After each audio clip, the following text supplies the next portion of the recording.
Mukunda jewellery హనుమకొండలోని అతిపెద్ద jewellery mart December 14న గొప్ప ప్రారంభం. నమస్కారం, వెల్కమ్ టు ఐ డ్రీమ్. ధర్మ మార్గం విత్ విజిత కార్యక్రమానికి స్వాగతం.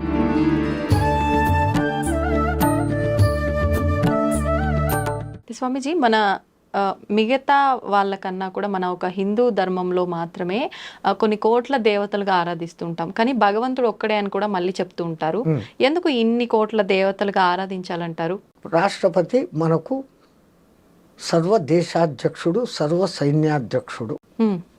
వాడు ఒక్కడే పరిపాలిస్తాడా? వాడు ఏం చేస్తాడు? స్టేట్కి ఒక గవర్నర్ను పెడతాడు. ఒక్క గవర్నర్నే స్టేట్ని అంతా చూస్తాడా? ఆ గవర్నర్ ఏం చేస్తాడు? జిల్లాకు ఒక కలెక్టర్ను పెడతాడు. ఆ జిల్లానంతా కలెక్టర్ చూస్తాడా? ఆ కలెక్టర్ కింద BRO, VRO, village development officer, వాడెవడో ఇంకోటి అదేమో ఉంటారు. ఇన్ని స్టేజులు ఉండి వాళ్ళ కింద మళ్ళీ అసిస్టెంట్లు ఉన్నప్పుడు ఈ వ్యవస్థ సక్రమంగా నడుస్తుంది. ఇది గవర్నర్ రాష్ట్రపతి వ్యవస్థ. అట్లాగనే ప్రధానమంత్రి, రాష్ట్రంలో ముఖ్యమంత్రి, మళ్ళీ పంచాయతీరాజ్, మండల అధ్యక్ష, సంథింగ్ ఇన్ని విభాగాలు ఉంటేనే ఇంతమందిని చూసుకోగలుగుతాను. మళ్ళీ దాంట్లో అగ్రికల్చర్ డిపార్ట్మెంట్ చూసుకునేవాడు ఒకడు, ఎలక్ట్రికల్ డిపార్ట్మెంట్ చూసుకునేవాడు ఒకడు, పౌర సంబంధాలు చూసేవాడు ఒకడు, హోమ్ మినిస్ట్రీ ఒకడు, పోలీస్ డిపార్ట్మెంట్ ఒకడు, వైద్యాధికారి ఒకడు, ఇంతమంది మినిస్టర్లు. వీళ్ళందరూ ఎవరి కింద పనిచేస్తున్నారు? ముఖ్యమంత్రి లేదు ప్రధానమంత్రి. స్టేట్లో వీనికి 60-70 మంది మంత్రులు ఉంటే, సెంట్రల్లో 150-170 మంది ఉంటే తప్ప అన్ని శాఖల సమన్వయం జరగట్లేదు. వీళ్ళన్ని మీద కమాండ్ ఆయనదే. బట్ అన్నిటినీ ఆయన ఒక్కడు చూడలేడు కదా. అలాగా ఆ పరమాత్ముడు ఏకానేకో హమస్మే. నీకు విఘ్నాలు ఉన్నాయి, గణపతిని పూజించుకో. నీకు శుభం కావాలా, శంకరుడు శుభం చేయించుకోడు, శంకరుడు వాడిని చేసుకో. నీకు శంకలు ఉన్నాయి, ఆ శంకలు తీర్చుకోవాలా, శంకరుణ్ణి ప్రార్థించు. శంకరుడు అంటే కష్టాలు, శంకలు, డౌట్స్ ఓకే అవి తీర్చేవాడు శంకహరుడు. శంక లేకుండా నిశ్శంక చేసినాడు అంటాడు. సో అట్లాగనే విష్ణు సర్వం వ్యాపించి ఉన్నవాడు. వాళ్ళు అర్థాలతో పెట్టారు. విష్ణు సహస్రనామం దేంతో మొదలవుతుంది? ఆ ఒక్క మొదటి పాదంలోనే విశ్వం విష్ణు వషట్కారో భూత భవ్య భవత్ ప్రభు భూతాత్మ అనేసి మొదలవుతాయి. విశ్వం అంటే entire universe along with so many galaxies, crores of galaxies. దీనిలో అంతటిని విష్ణు వ్యాపించి ఉన్నవాడు. అన్నిటినీ వషట్ తన కంట్రోల్లో పెట్టుకున్నాడు. విశ్వం విష్ణు వషట్కారో భూత భవ్య భవత్ ప్రభు. ముందు ఉన్నవాడు, రాబోయేవాడు, ఇప్పుడు ఉన్నవాడు, అంతా నువ్వే. అవి ఒక్క దాంట్లోనే అంతటి అర్థము. ఆ మీనింగ్స్ తెలుసుకుంటే ఉన్నది ఒకడే అన్న సంగతి తెలుస్తుంది. అట్లాగనే శాంతాకారం భుజగశయనం పద్మనాభం సురేశం విశ్వాకారం గగన సదృశం మేఘవర్ణం శుభాంగం లక్ష్మీకాంతం కమలనయనం యోగి హృద్యానగమ్యం వందే విష్ణు భవవయహరం సర్వలోకైకనాథం. యోగి హృదయానగమ్యం, ఓది హృదయంలో వానికి గమ్యాన్ని చూపించేవాడు. శాంతాకారం, యూనివర్స్ మొదలు కాకముందు బిగ్ బ్యాంగ్ అని ఈడు ఇంగ్లీష్ వాడు అంటాడే, దానికి ముందు స్థితి ఏంటి? సర్వం శాంతం. ఆ శాంతములో ఒక అలజడి కలిగింది, భుజగ శయనం. అక్కడ సృష్టి ఆరంభమైంది, మూమెంట్ ఆడుతుంది. శాంతాకారం భుజగ శయనం. ఎంతెంత ప్రతి దాని వెనకల అర్థాలు ఉన్నాయి తల్లి. మనోళ్ళు ఊరికే పాడి పొగళ్ళే. నీకు ఆ భావన కలగాల. దీన్ని అంతా నడుపుతున్న శక్తి ఒకటి ఉంది, దాన్ని మనం పరబ్రహ్మం అన్నాం. అది నా స్త్రీ, నా పురుష, నా నపుంసక. అది ఏది కాదు. దానికి నిర్గుణం, నిరంజనం, నిర్వికారం, నిర్వికల్పం, నిత్యం, సత్యం, ఇన్ని నికారాలు పెట్టుకొని ఉంది. దాన్ని ఎవడు పట్టుకోవాలా? అది నీ బుర్రకెక్కదని దాన్ని ఒక లైన్లోకి తెచ్చుకునేకి శ్రీగా ఊహిస్తే లలిత, పురుషుడుగా ఊహిస్తే విష్ణువు శివుడు. హ్మ్. పాపం పుట్టించిన బ్రహ్మకు ఏమీ విలువ లేదు. లేదు. వాడు పుట్టించి ఇడిచిపెట్టాడు. హ్మ్. నీ బతుకు నువ్వు బతుకు, నీకు దారి ఉంది, ఈ దారి ఉంది, ఈ దారి ఉంది. ఇంకా తిట్టుకుంటారు బ్రహ్మన్, తలరాత రాసేసాడు ఇలా. వాడేం రాయలే, మన రాతను మనమే రాసుకుంటాం. అంతే అంటారా? ఆ, నీకు ఏమి ఇవ్వబడిందో దాన్ని తీసుకోకుండా పరువుల దాని మీద ఆశపడతా ఉండవు. అందుకే ఈశావాస ఉపనిషత్తు మొదలు కావడమే ఆ శ్లోకంతో. ఈశావాసమిదం జగం జగత్యాం జగత్తేన తెక్కేన బుందీజ మా గృత కచ్చిత్ కిత్తనం. ఈ జగతంతా ఈశ్వరుడిది. నిన్ను ఇక్కడికి నీకు ఇవ్వబడింది అనుభవించమని పంపించాడు. నీకు ఇవ్వబడింది తీసుకొని నువ్వు అనుభవించు, సుఖంగా పో, పరుల ధనము ఆశించకు. ఎంత అర్థవంతంగా మొత్తం 108 ఉపనిషత్తులలో మొట్టమొదటి ఉపనిషత్తు ఈశావాస ఉపనిషత్తు. ఈ మాట చెప్తాను. ప్రతి దాని వెనకల పరమ పరమ సత్యాన్ని, ఒరే నువ్వు ఇది కాదు అది అన్న సంగతిని బోధిస్తూనే ఉన్నారు. మనం ఆ అర్థాల్లో తీసుకోవడం లేదు. భగవద్గీత నాకు కంఠోపాఠం అందరూ చెప్తారు. భగవద్గీత ఏ భావంతో నువ్వు కూర్చొని అంత భయభక్తులతో చదివితే నీకు ఆ భావం దాంట్లో గోచరిస్తుంది. ఆయన రాసిన ఆయన మహానుభావుడు ఎంత ప్లాన్డ్గా రాసినాడు. ముందు అర్జున విషాద యోగం. ఒక ఆయన నన్ను అడిగాడు, విషాదం కూడా ఒక యోగమా అని. అయినా అసలు అర్జున విషాద యోగం మొదలు కావడం ఎక్కడి నుంచి మొదలవుతుంది? ధృతరాష్ట్ర ఉవాచ. మొదట గుడ్డోడు అడుగుతాడు. గుడ్డోడు అంటే అజ్ఞాని. వానికి జ్ఞానం చెప్పగలిగిన వాడు సర్వ విషయాన్ జయ సంజయ ఆడు చెప్తాడు. అంటే ఎంత ప్లాన్డ్గా రాసినాడు ఆ మహానుభావుడు వాసుడు. మొదటి శ్లోకం ఏమొస్తుంది? ధర్మక్షేత్రే కురుక్షేత్రే సమావేత మామక పాండవ కిమకుర్వత సంజయ. వాడిది ఒక్కటే ప్రశ్న. అజ్ఞాని వేసిన ఒక్క ప్రశ్నకు సుజ్ఞాని వానికి జ్ఞానం ఇచ్చేదానికి చెప్పాల్సిన సమాధానాలు ఈ 699 శ్లోకాలు. దీంట్లో కృష్ణ ఉవాచలు కొన్ని, అర్జున ఉవాచలు కొన్ని, సంజయ ఉవాచలు కొన్ని. ఇవన్నీ పోతే కృష్ణుడు మాత్రమే చెప్పినటివి కొన్ని 100, 500, 600 శ్లోకాలు. ఆ భగవద్గీతలోనే మనం అర్థం చేసుకోలేక వస్తున్నాం. మొదటి ఇప్పుడు నేను చెప్పాను, ధర్మక్షేత్రే కురుక్షేత్రే సమవేత మామక పాండవ కిమకుర్వత సంజయ అని. ఆ మొదటి శ్లోకంలోనే మొత్తం భగవద్గీత సారమంతా ఆయన నిబిడి గుర్తించి చెప్పాడు. ధర్మ అనే పదంతో మొదలైంది, కిమకుర్వత సంజయ అనే మాటతో అంతమైంది. ధర్మ జయ. ఎక్కడ ధర్మం ఉంటుందో అక్కడ జయం ఉంటుంది. అట్లాగనే భగవద్గీతలో చిట్ట చివరి శ్లోకం, ఎత్ర పార్థో ధనుర్ధర ఎత్ర కృష్ణుది తత్త శ్రీ విజయ నీతిర్మతి మమ. మమ అనే వర్డ్తో ఎండ్ అవుతుంది. మమ ధర్మ తిరగదిప్పుతుంది. అంటే సంస్కృతంలో భాషను తిరగదిప్పాల. ఈ తెలుగులో 13 అంటారు, 13. కానీ సంస్కృతంలో త్రయోదశి. ముందు 3 వస్తుంది, మళ్ళీ ఇది వస్తుంది. అట్లాగా 14 చతుర్దశి అని వాడు అంటాడు సంస్కృతంలో. మనం 10, 4, 14 అంటాం. ముందు దశాంశం చెప్తాం, మళ్ళీ ఏకాంశం చెప్తాం. అది ఏమది ఏకాంశమా ఏమో అంటారు, అది చెప్తాం. తో సంస్కృతంలో కొన్ని పదాలు ముందుకు వెనక్కు పెట్టుకోవాలి. అట్లాగనే ఒకప్పుడు పంజాబ్ను పరిపాలించే మహారాణి హోల్కల్ బాయ్ మహారాణి అని ఉండేది. ఆమె మహాజ్ఞాని.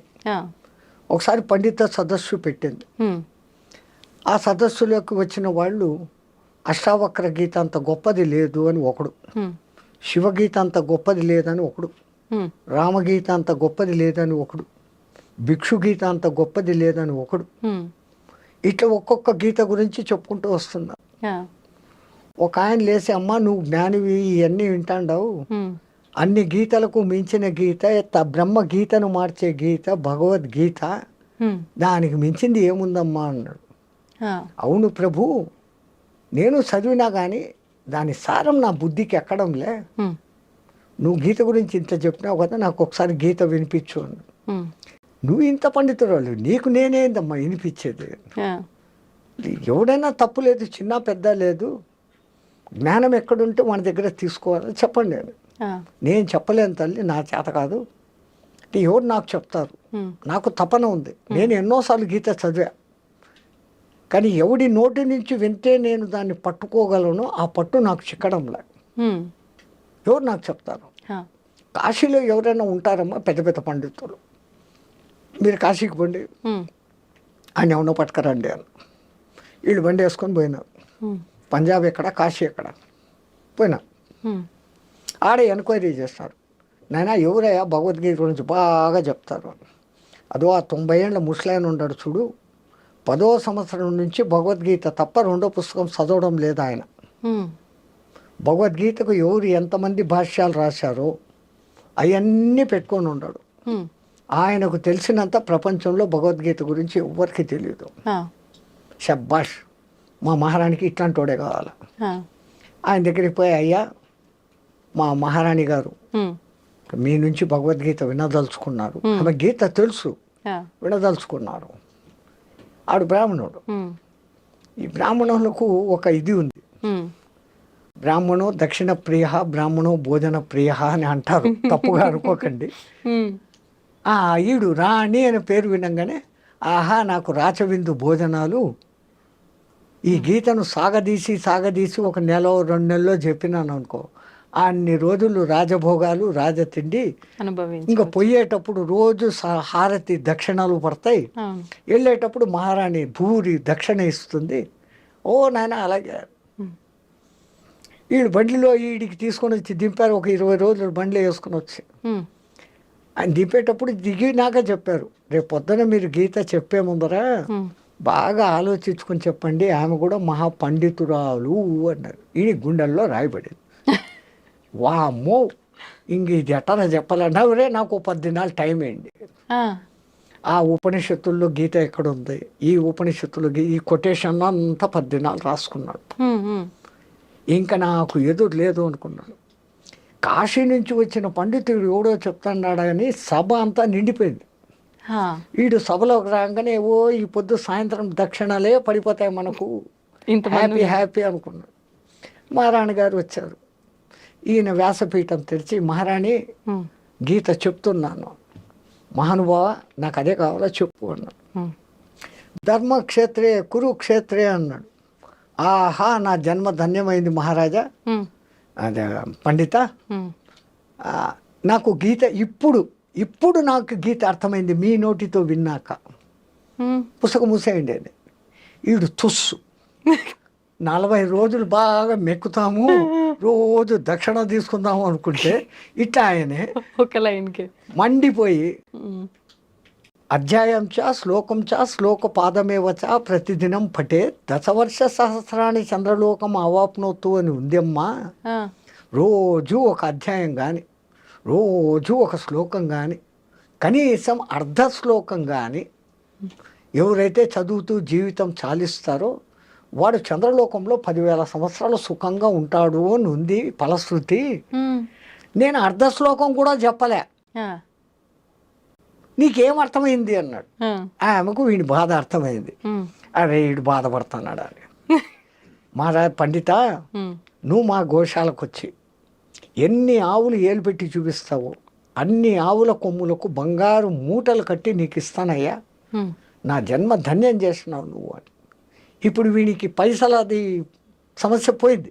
ఆ, 1000 గోవులు అడిగితే 1000 గోవుల కొమ్ములకు బంగారు మూటలు అంటే ఇంకేం కావాలి, వీడు ఒక చిన్న రాజ్యం పెట్టుకోవచ్చు. అవును, అవును. డబ్బు పోయింది కానీ వీడిలోని ఈగో లేసింది. ఉమ్, దిక్కుమాలింది 90 ఏళ్ళుగా నేను చదివి వస్తా అంటే నాకు అర్థం కాని గీత ఉమ్, ఈ 4 పదాలతో ఏం అర్థమైంది. అమ్మ ఏమనుకోమాక, ఉమ్, నేను 80-85 ఏళ్ళుగా గీత తప్ప రెండోది చదవలే. చదవలే. ఇన్నేళ్ల బట్టితో చదువుతా అంటే కూడా నాకు గీత ఇప్పటికీ బుర్రకెక్కలే. ఉమ్, ఉమ్, నేను చెప్పింది 4 పదాలు నీకు ఎట్లా అర్థమైందమ్మా? ఉమ్, ఏం లేదమ్మా, ఆ 4 పదాలదే అటు ఇటు మార్చుకున్నాను మహాస్వామి అనేది. ఉమ్, ఏంది అన్నాడు. ధర్మ క్షేత్రే కురు క్షేత్రే, క్షేత్రే క్షేత్రే ధర్మం కురు. ఉమ్, నువ్వు ఏ క్షేత్రానికి పోయినా నీ హృదయ క్షేత్రంలో నువ్వు పాటించవలసిన ధర్మాన్ని పాటించు. ఇదే కదా భగవద్గీతలో మొత్తం కృష్ణుడు చెప్పింది. ఓకే. ఆమె గ్రహింపు ఆ స్థాయిలో ఉంది. సో గీతలో ఒక్క శ్లోకానికి ఇంత పొడుగు చెప్పచ్చు. ఎవడు చదివిన భావం అది. దుర్యోధనుడు తెలివి తక్కువడు, మూర్ఖుడు అని రాజకాంక్ష ఉన్నోడు అంటాం. ఎంతటి తెలివిపరుడు జ్ఞాని అంటే వాడు.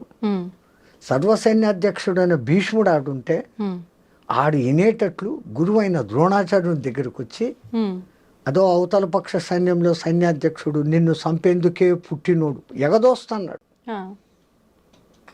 నా దిక్కు సైన్యము అపర్యాప్తం భీష్మాభిరక్షితం, పర్యాప్తం బలం భీమాభిరక్షితం. ఈ పర్యాప్తం అపర్యాప్తం అన్న పదాల్లోనే గడిబిడైపోయింది. పర్యాప్తం అంటే చాలినంత అని ఒక అర్థం ఉంది, అపర్యాప్తం అంటే చాలనంత అని ఉంది. అపర్యాప్తం అంటే లెక్కలేనంత అని ఒక అర్థం ఉంది, పర్యాప్తం అంటే చాలా కొద్ది సంఖ్య అనే అర్థం ఉంది. అందున ఏమంటాడు, మదక్తే చచ్చ జీవితాహ, నా కోసం సచ్చేదానికి సిద్ధంగా ఉండారు.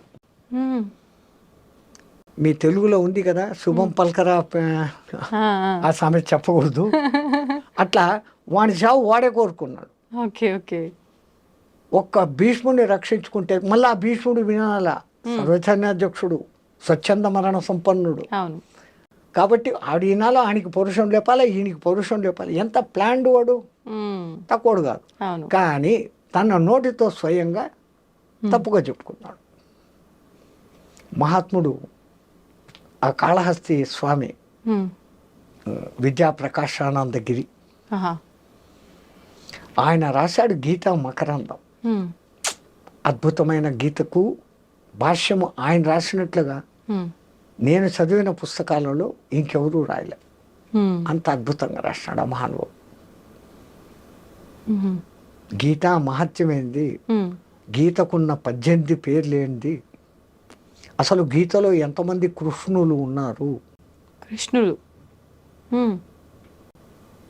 తమాషా తెలుసా, చాలా మంది మాకు వచ్చి గీత తెలుసు గీత తెలుసు అంటే నేను ఒకటే అడుగుతాను, మరి మీకు గీత తెలుసు అంటున్నారు, గీత ఎంతమంది కృష్ణులతో సంబంధం ఉంది? అందరూ చెప్పేది కృష్ణుడు చెప్పాడు, అర్జునుడు విన్నాడు. కృష్ణుడు చెప్పాడు అని ఎక్కడైనా భగవద్గీతలో ఉందా? భగవాన్ ఉవాచ, భగవాన్ ఉవాచ అని వస్తుంది కానీ శ్రీకృష్ణ ఉవాచ అని ఉండదు. సంజయ ఉవాచ అని ఉంటుంది, అర్జున ఉవాచ అని ఉంటుంది, ధృతరాష్ట్ర ఉవాచ అని ఉంటుంది. ఇది తప్ప కృష్ణుడు చెప్పినప్పుడు అంతా భగవాన్ ఉవాచ అని ఉంటుంది. పోనీ అక్కడ చెప్తున్నది కృష్ణుడే. ఇంకా మిగతా 4 మంది కృష్ణులు ఎక్కడ ఉన్నారు? వింటున్న అర్జునుడు కూడా కృష్ణుడే. ఎందుకంటే వానికి 10 పేర్లు ఉన్నాయి. అర్జున పల్గొన్న పార్థ కిరీటి భీభత్సుడు విజయ సవ్యసాచి కృష్ణ, 10 పేర్లు ఉన్నాయి వానికి. ఆ 10 పేర్లలో వాని పేరు కృష్ణ. కృష్ణ అంటే నిజమైన అర్థము సర్వ ఆకృష్ట ఉత్కృష్ట రూపం, ఇది కృష్ణం. అసలు మనం కృష్ణ అని పలకకుండా కృష్ణ అని పలుకుతున్నాం. కృష్ణ అని పలకాల స్వామిజీ? కృష్ణ కృతజ్ఞుడు అంటారు, అప్పుడు క్రు అంటున్నారు. కృపాచార్యుడు అంటున్నారు, అప్పుడు క్రు అంటున్నారు. ఇస్కి పాస్ ఆకర్ కృష్ణ క్యూ బోల్తే హో, ఇక్కడికి వచ్చి నేను కృష్ణ కృష్ణ అని ఎందుకంటారు? కృష్ణ, కృష్ అనంతం, నం ఇచ్చువాడు కృష్ణ, అంతటి అర్థమైన పేరు. సరే అర్జునుడు దొరికాడు. ఇంక 3వవాడు జెండాపై కపిరాజు, హనుమంతుల వారికి కూడా కృష్ణ అనే పేరు ఉంది. ఆయన అసలు పేరు సుందరుడు, సర్వాకృష్ట సుందర రూపం. వాళ్ళ అమ్మ పెట్టిన పేరు, అంజనీ మాత వానికి పెట్టిన పేరు సుందర కృష్ణ. ఆయన రూపం అందరినీ ఆకర్షించేంత రూపం, అది కృష్ణ. 3వ కృష్ణుడు దొరికాడు. ఇంకా 4వ కృష్ణుడు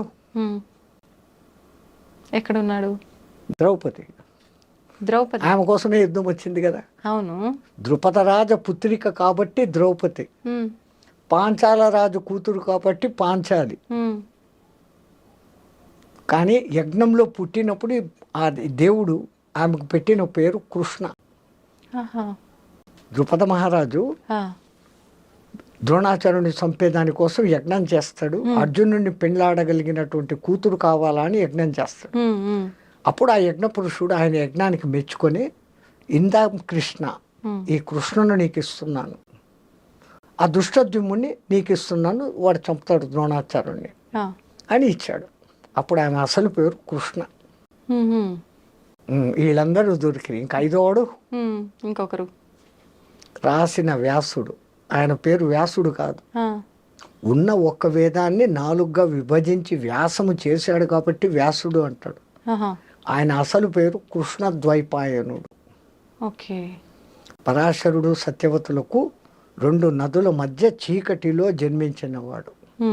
కృష్ణ నలుపు, ద్వైపాయన 2 ఒడ్డుల మధ్య పుట్టినవాడు కృష్ణద్వైపాయనుడు. Okay okay.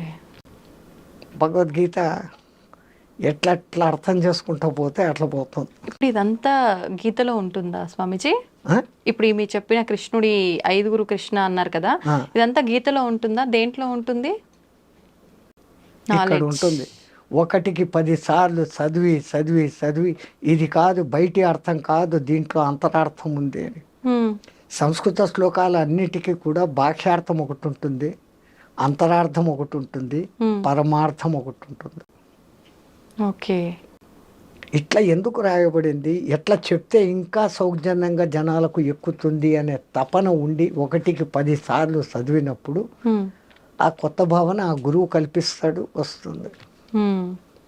అట్లే ఆ మహానుభావుడు కూడా విద్యా ప్రకాశ్ ఆనందగిరి మలయాళ స్వామి గారి శిష్యుడు.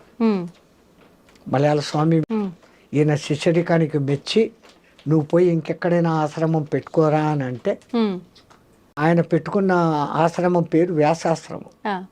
ఆ గురువుకు నేను శిష్యుణ్ణి అంటే ఆయన కొడుకుతో సమానుండని సుఖబ్రహ్మ ఆశ్రమం అని పేరు పెట్టుకున్నాడు.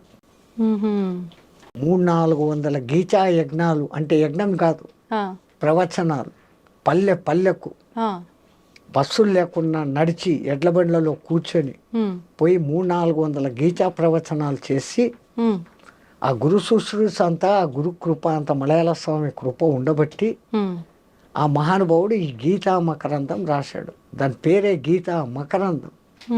తేనె కన్నా ముందు రూపం మకరందం. ఆ మకరందాన్ని తేనెటీగలు తెచ్చి రెక్కలతో అల్లారించి గట్టిపరుస్తే వచ్చేది తేనె. తేనె కన్నా మధురమైంది మకరందం. దాని పేరు ఆ మహానుభావుడు పెట్టిన పేరు గీతా మకరందం. అందుకే త్యాగయ్య గారు అంటారు, ఎందరో మహానుభావులు అందరికీ వందనాలు. సంతోషం స్వామీజీ, నిజంగా చాలా చాలా మంచి విషయాలు తెలియజేశారు. నిజంగా మా అంటే కొత్త కొత్త విషయాలు తెలుసుకున్నట్టుగా అనిపించింది ఈరోజు నిజంగా. కానీ కాదమ్మా, ఉన్న విషయాలే అందరికీ తెలిసినట్టే, మాకు తెలియదు కాబట్టి అవి కొత్తగానే అనిపిస్తాయి. నిజంగా ఇలాంటి మరిన్ని విషయాలు మీరు మళ్ళీ మళ్ళీ మాకు తెలియజేస్తూనే ఉండాలని చెప్పి కోరుకుంటున్నాను స్వామీజీ. ధన్యవాదాలు. ఇదంతా మా గురువు గారు మహంత్ హిమాలయ గిరిజీ గారి కరుణా కటాక్షం, ఇంకోటి ఏం కాదు. జయ శ్రీమన్నారాయణ.